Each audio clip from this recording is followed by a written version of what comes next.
అంటే శాస్త్రంతో అయిపోయింది అగాత వంశదోషేణ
అది ఆ భువన యొక్క అర్థం.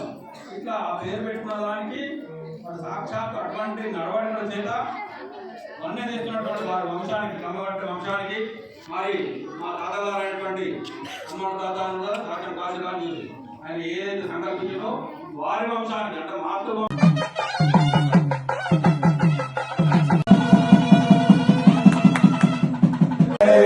ఇప్పుడు గణపతి హోమం అయిపోయింది. ఇప్పుడు అమ్మవారి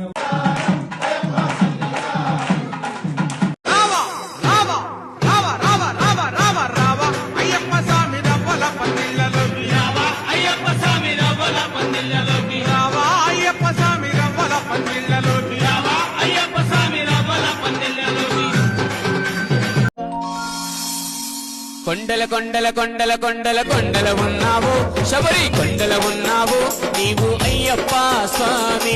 కొండల కొండల కొండల కొండల కొండల ఉన్నావు శబరి కొండల ఉన్నావు నీవు అయ్యప్ప స్వామి. గంటల గంటల గంటల గంటల గంటలు కొడుతున్నాం నీ గుడి గంటలు కొడుతున్నాం నీకై అయ్యప్ప స్వామి. పందల రాజ పంచగిరిశ స్వామి రావయ్యో మణికంఠ రావయ్యా.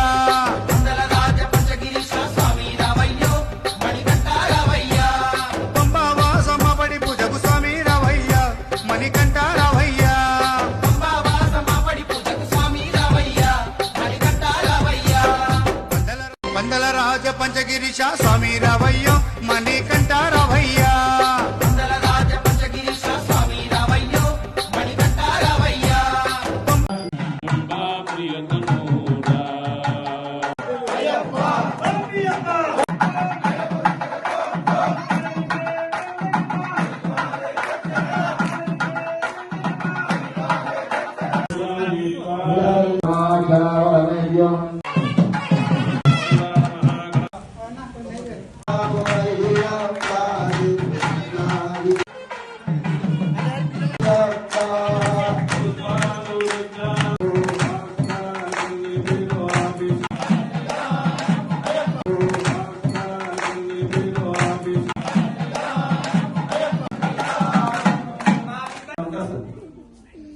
అనుభవం పరిహ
భక్తులు మోక్షాభివృద్ధి ధర్మాభివృద్ధి వస్తూ ఉంటారు. వాళ్ళకి రాబోయే అటువంటి మార్గాన్ని చేరుతూ ఉంటారు. నాభేది దానికి సంబంధించి ఏం చేయాలో ఏంటి అనేటువంటి విషయాన్ని తెలుసుకుంటారు. ఆ శక్తి పేరే గంగా. తస్య గంగాస్య ప్రసాద గంగాయాం ప్రసాద గంగ ప్రసాద. భువన అంటే అర్థం ఏంటంటే భవంతి అస్మిన్ సర్వభూతాన్ని, అంటే అన్ని జీవులకు ఆశ్రయమైందే భువన అని పేరు. భువనము అని అది సాక్షాత్ మరి ఈమె ఒక మహాప్రతిభత మాదిరిగా సాధ్యమతి అందరికి ఎవరన్నా రాని, భక్తులు రాని, శిష్యులు రాని, బంధువులు రాని, ఎవరికైనా సరే ప్రతి ఒక్కరికి ఆ సార్థక నామదేవురాలు భగవంతుని దేవుడు కేవలం మోక్షాభిధి. మనకు ఇప్పుడు కష్టమైన కష్టాలు వెళ్ళిపోవడమే మోక్షం, భవబంధాలు ఉన్నాయి వెళ్ళిపోవడమే మోక్షం. ప్రస్తుతం ఒక దుఃఖం ఉంది, ఆ దుఃఖాన్ని వెళ్ళిపోవడమే ఆ దుఃఖం నుంచి మోక్షం. అట్లా ఎవరైతే ఏ విషయం నుంచి మోక్షాన్ని కోరుకుంటూ ధర్మాన్ని కోరుకుంటూ, మనకు అన్ని దోషాలను కూడా దేని వల్ల వస్తాయి? అధర్మం వలనే వస్తాయి. సర్పదోషం అంటే ఒక ఆవేశం సంబంధించినటువంటి అధర్మ ప్రవర్తన వల్ల సంక్రమించేది. బాగా బద్ధకం సోమరితనం ఉంటే వచ్చేది ఏంటంటే సర్పదోషం. అయితే మీరు గమనించండి, జాతకం సర్పదోషం ఉంటే అయితే ఆవేశం అని ఉంటుంది, ఇప్పుడు బాగా సోమరితనం అని ఉంటుంది. అయితే ఆవేశం అన్నా సోమరితనం ఉంటుంది. అట్లనే పితృదోషం అంటే తల్లిదండ్రులకి అందరికీ ఎవరైతే పెద్దలు వాళ్ళందరికీ విరుద్ధంగా ప్రవర్తిస్తే వచ్చే నా పేరు పితృదోషం.